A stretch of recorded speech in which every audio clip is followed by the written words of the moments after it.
할렐루야. 오늘도 예배 가운데로 나오신 성도 여러분들을 환영하며 축복합니다. 저희 함께 기도하심으로 예배로 나아가겠습니다. 사랑과 은혜가 풍성하신 하나님 아버지, 감사합니다. 우리를 이 자리로 또 부르셔서 주님의 복된 자녀로 또 예배함으로 하루를 시작하게 하시니 감사합니다. 하나님, 우리가 살아갈 때 세상에서 많은 유혹과 핍박과 환난들이 있습니다. 그러나 주님, 우리가 믿음으로 이겨내게 하여 주시고 우리의 정체성을 바르게 깨달으며 나아가는 우리 모두가 되게 하여 주시옵소서. 주님을 기쁨으로 예배합니다. 감사드리며 예수 그리스도의 이름으로 기도드립니다. 아멘.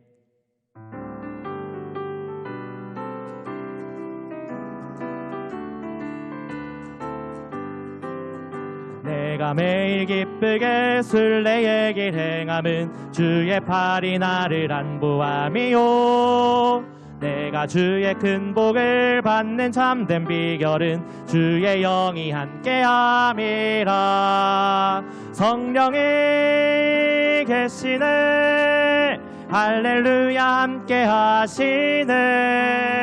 좁은 길을 걸으며 밤낮 기뻐하는 것 주의 영이 함께함이라. 전에 죄에 빠져서 평안함이 없을 때 예수 십자가의 공로 힘입어 그 발 아래 엎드려 참된 평화 얻음은 주의 영이 함께함이라.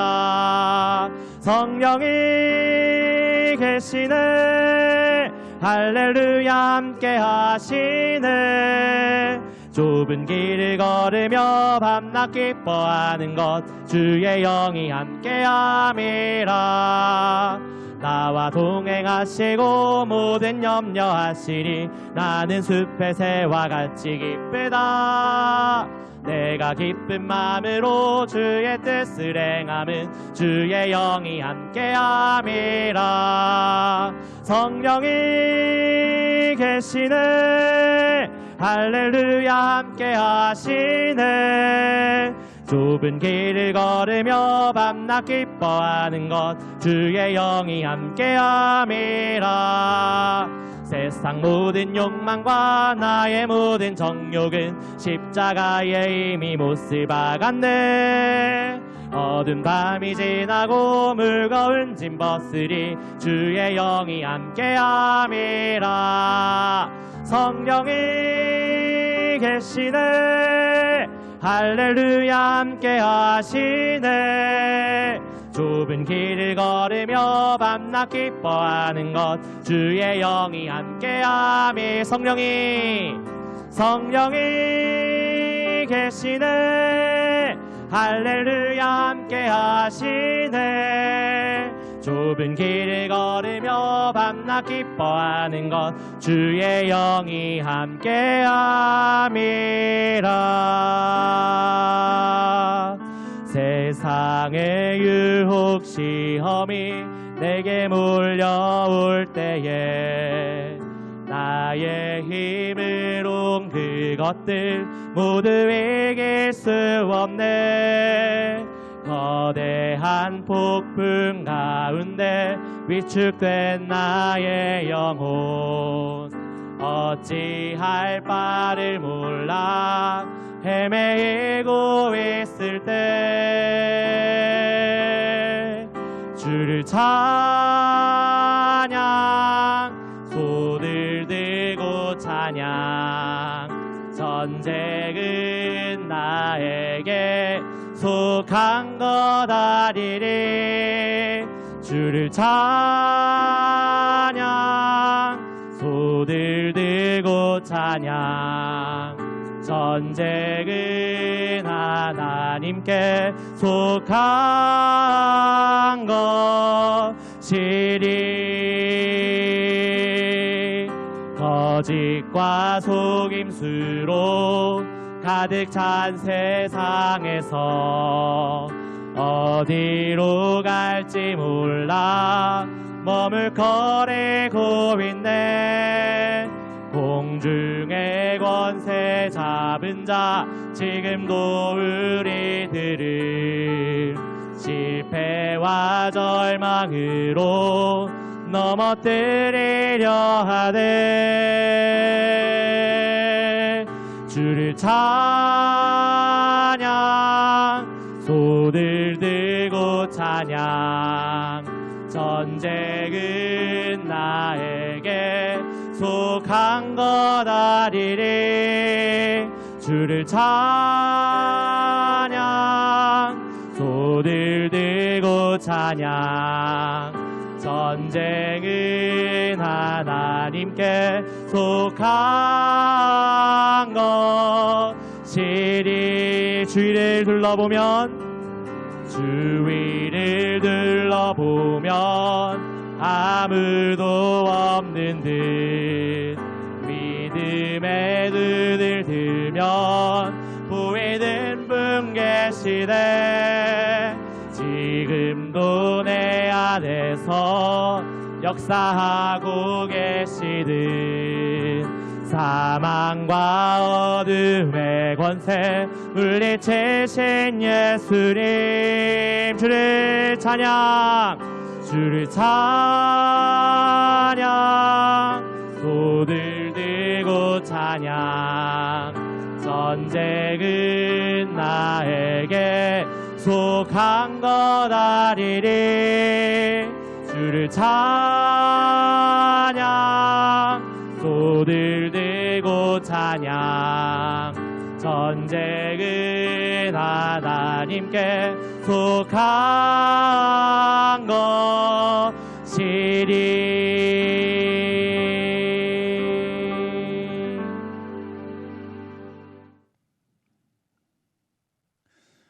할렐루야. 우리 하나님의 은혜와 평강이 우리 성도님들의 삶 가운데 날마다 가득하시기를 주님의 이름으로 축원합니다.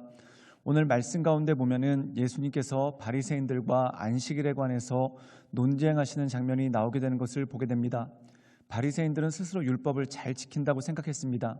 그 이유가 뭐냐면 율법마다 각자가 장로들의 유전이라고 해서 그것을 지키는 법칙 같은 것을 만들었습니다. 그리고 그 법칙에 따라서 그 모든 것을 지키면서 우리는 율법을 철저하게 지키고 또한 다른 사람들보다 많이 지키니까 우리는 율법을 잘 지키는 사람들이고 경건한 사람들이다라는 그러한 생각이 있었습니다. 그러나 예수님께서는 율법의 본질에 대해서 말씀하고 있습니다. 즉 하나님께서 이 율법을 주신 하나님의 뜻이 무엇인지 또한 우리에게 율법이 필요한 이유가 무엇인지 즉 하나님의 마음에 대해서 말씀하고 있다는 것이죠. 사랑하는 여러분, 하나님의 말씀이 그렇습니다. 하나님의 말씀을 통해서 우리에게 주시고자 하는 것이 무엇입니까? 바로 하나님의 마음이고 하나님의 뜻이라는 것이죠. 그런데 하나님의 마음이 아니라 하나님의 뜻이 아니라 그냥 율법 그 자체를 기계적으로 지킨다. 그렇다면 그것은 다른 곳으로 벗어날 수 있고 또한 자기만의 교만에 빠질 수가 있는 모습이 그 가운데 있는 것을 보게 됩니다.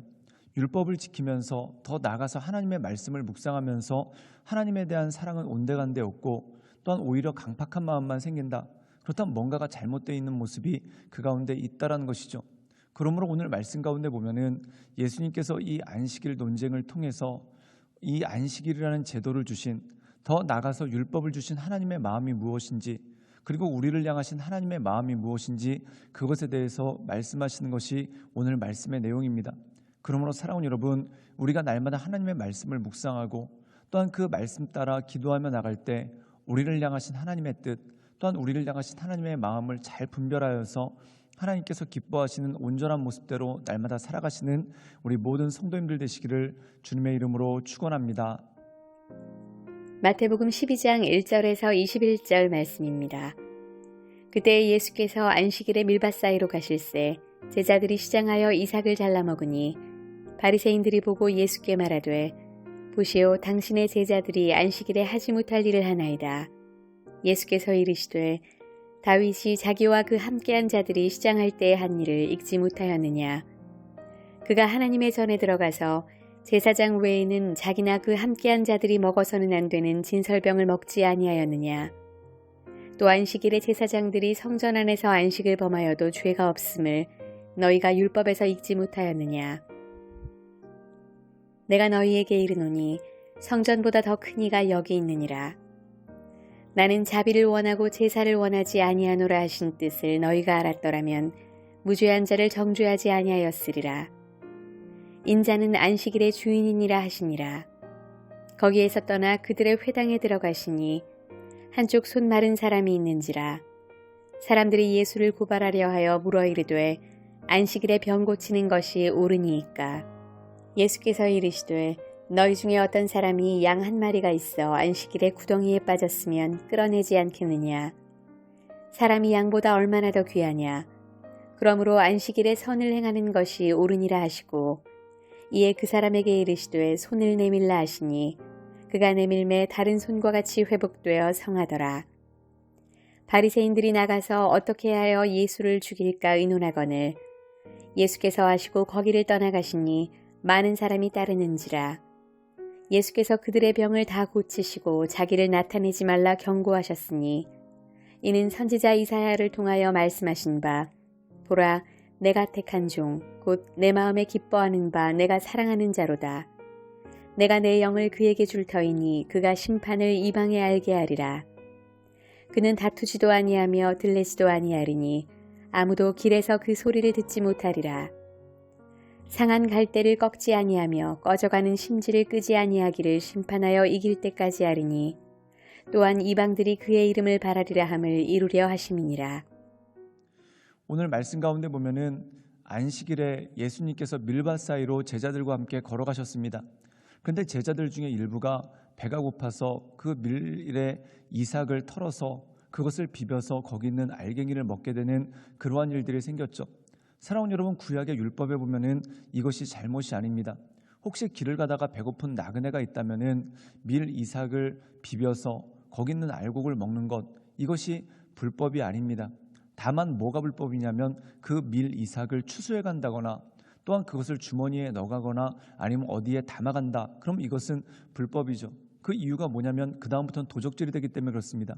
길을 가다가 너무 배고파서 그 허기를 해결하기 위해서 밀 이삭을 먹는 것은 용납이 되지만 만약에 그 밀을 잘라다가 자기가 저장을 하거나 또한 그것을 가지고 간다면 그건 도적질이 되는 것입니다. 근데 오늘 말씀 가운데 보면은 제자들 역시 길을 가다가 배가 고파서 그 밀 이삭을 비벼서 거기 있는 알곡을 먹게 되는 그러한 일들이 있었다는 것입니다. 그럼 그 자체로 보면은 잘못이 아니죠. 근데 오늘 말씀 가운데 보면은 바리새인들이 그것에 대해서 시비를 겁니다. 그 이유가 뭐냐면 그 밀 이삭을 먹은 것이 안식일이었다라고 하면서 시비를 거는 그 모습이 그 가운데 나타난다는 것이죠. 사랑하는 여러분, 배가 고파서 이 이삭을 가지고 먹었는데 그게 안식일의 율법을 어겼다는 것입니다. 그 이유는 뭐냐면 그거 자체가 일이라는 것이죠. 사랑하는 여러분, 구약의 율법에 보면은 안식일에 아무 일도 하지 말아라 라는 말씀이 물론 나옵니다. 그런데 이 당시 바리새인들은 장로들의 유전이라고 해서 이 안식일을 지키는 율법에다가 여러 가지 항목을 달았습니다. 그런데 그 항목 중에 하나가 바로 이런 것이 있었던 것 같습니다. 그런데 사랑하는 여러분, 이것이 얼마나 비합리적입니까? 지금 당장 배가 고파서 줄이고 있는데, 그리고 지금 당장 배가 고파서 굉장히 힘든데 안식일을 지키기 위해서 밀이삭을 먹지 못한다. 그럼 이것만큼 힘들고 어려운 것이 어디 있겠습니까? 그래서 예수님께서는 이 바리새인들에게 안식일의 본질이 무엇인지 그것에 대해서 말씀하고 계신 것입니다. 우리 함께 마태복음 12장 7절의 말씀을 읽도록 하겠습니다. 제가 읽겠습니다. 나는 자비를 원하고 제사를 원하지 아니하노라 하신 뜻을 너희가 알았더라면 무죄한 자를 정죄하지 아니하였으리라. 오늘 말씀 가운데 보면은 예수님께서 구약의 말씀을 인용해서 말씀하십니다. 그 내용이 뭐냐면 나는 자비를 원하고 제사를 원하지 않는다. 그렇다면 이 말의 본질이 무엇입니까? 제사를 원하지 않는다는 말씀이 아니라는 겁니다. 그렇다면 제사라는 제도를 통해서, 그리고 더 나아가서 율법을 통해서 우리에게 주시고자 하는 말씀, 주시고자 하는 하나님의 뜻이 무엇입니까?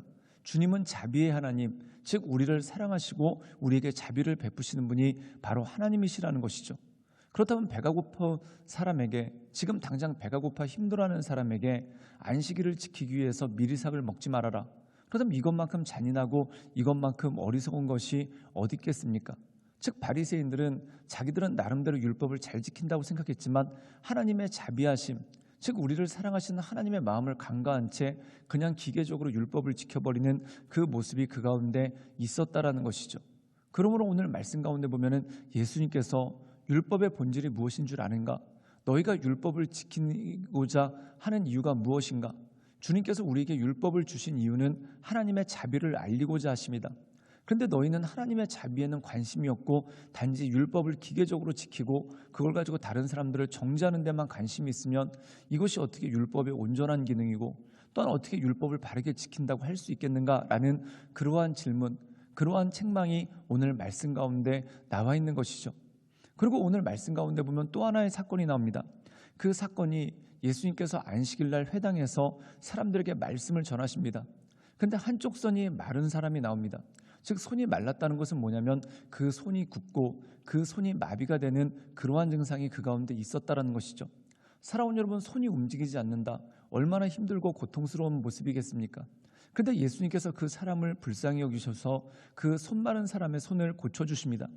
그런데 여기서 바리새인들이 또 문제를 들고 나옵니다. 그 문제를 들고 나오는 것이 왜 안식일날 병을 고쳤는가라는 이러한 질문으로서 예수님을 공격하는 그 모습이 그 가운데 있다라는 것입니다.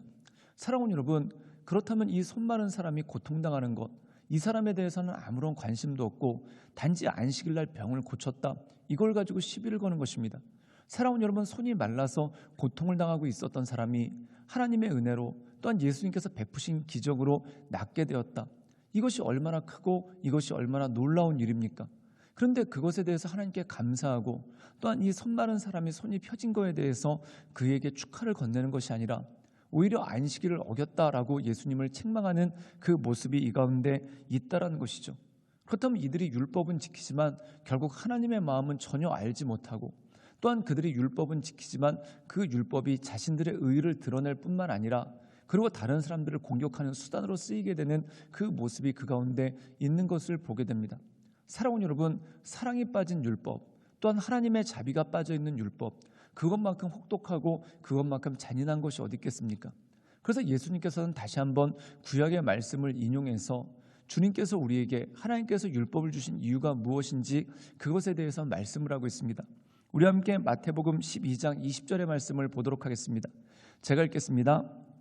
상한 갈대를 꺾지 아니하며 꺼져가는 심지도 끄지 아니하시기를 심판하여 이길 때까지 하리니. 오늘 말씀 가운데 보면은 하나님의 마음에 대해서 전하고 계십니다. 그 하나님의 마음이 무엇인가? 하나님은 상한 갈대도 꺾지 않으신다. 그리고 꺼져가는 심지도 끄지 않으신다. 이 말씀의 의미는 무엇입니까?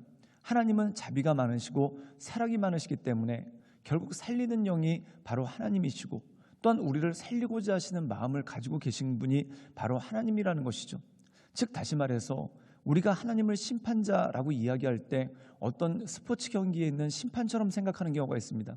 너는 잘했고 너는 잘못했고 이것을 따지는 옳고 그름을 따지는 심판처럼 생각하는 경우가 있습니다. 물론 맞습니다. 그런데 좀 더 정확하게 보자면은 하나님은 어떤 분이신가? 부모님 같은 분이라는 겁니다. 즉 어머니 같다라는 것이죠. 사랑하는 여러분, 어머니가 자녀들을 혼냅니다. 단지 잘못 좋은 것과 나쁜 것을 가리기 위해 옳고 그름을 가리기 위해서 혼내겠습니까? 그게 아니라는 거죠. 사랑하는 마음으로 자녀가 잘못되게 행했다면 그가 바로 서기를 원하는 마음으로 또한 그가 잘못된 습관을 가지고 있다면 그가 거기서 돌이켜서 온전하게 되기를 원하는 마음으로 부모님이 매를 들면서 자녀를 가르치는 것 아니겠습니까? 그렇다면 그 매를 봤었을 때 야, 우리 부모님은 폭력적이다. 우리 엄마는 때리는 거 좋아한다. 이렇게 생각하면 그것만큼 큰 오해가 어디 있겠습니까? 그 매에 메시지가 있다는 것이죠.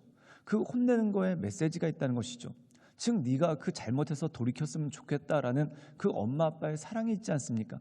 근데 그거는 보지 못한 채 그 매만 폭력이다라고 생각을 한다면은 결국 모든 것에서 떠나버리고 모든 것에서 온전치 않게 되는 모습이 그 가운데 있다라는 것입니다. 그러므로 사랑하는 여러분, 율법에 보면 축복도 나오고 저주도 나옵니다. 그런데 그 저주가 죽이고자 하는 저주가 아니라 돌이키기를 원하는 마음이 그 가운데 있고 또한 돌이키기를 원하는 훈계, 즉 하나님의 사랑의 마음이 축복뿐만 아니라 저주에서도 가득 차 있는 그 모습이 그 가운데 있지 않습니까? 그러므로 사랑하는 여러분, 우리가 하나님의 말씀을 묵상하고 또한 이 말씀 가운데 설 때마다 우리를 향하신 하나님의 뜻이 무엇인지 또한 우리에게 말씀하신 하나님의 뜻이 무엇인지를 날마다 깨달으며 하나님의 인도하신 가운데 날마다 나아가시는 우리 모든 성도님들 되시기를 주님의 이름으로 축원합니다. 함께 기도하시겠습니다. 사랑이 많으신 주님, 날마다 주님을 바라보며 하나님의 은혜 가운데 하나님의 인도하신 가운데 나아갑니다. 주여, 우리 삶 가운데 오셔서 우리의 삶을 새롭게 하시고 또한 우리의 마음을 온전케 하시며 하나님의 크신 은혜와 인도하신 가운데 우리가 날마다 나아갈 수 있도록 주여 도와주시고 주님 이끌어 주시옵소서. 주님, 우리가 날마다 주님만을 의지하며 나갈 때 주님께서 우리에게 주신 말씀의 의미가 무엇인지, 또한 주님께서 우리에게 주신 그 말씀의 뜻이 무엇인지를 날마다 깨달아 우리를 사랑하시고 우리를 불쌍히 여겨주시고 우리를 죄로부터 인도하셔서 온전한 길로 나가게 하시기를 원하시는 그 하나님의 마음을 날마다 헤아리며 하나님의 은혜 가운데 나아가게 하여 주시옵소서. 예수님의 이름으로 감사하며 기도드리옵나이다. 아멘.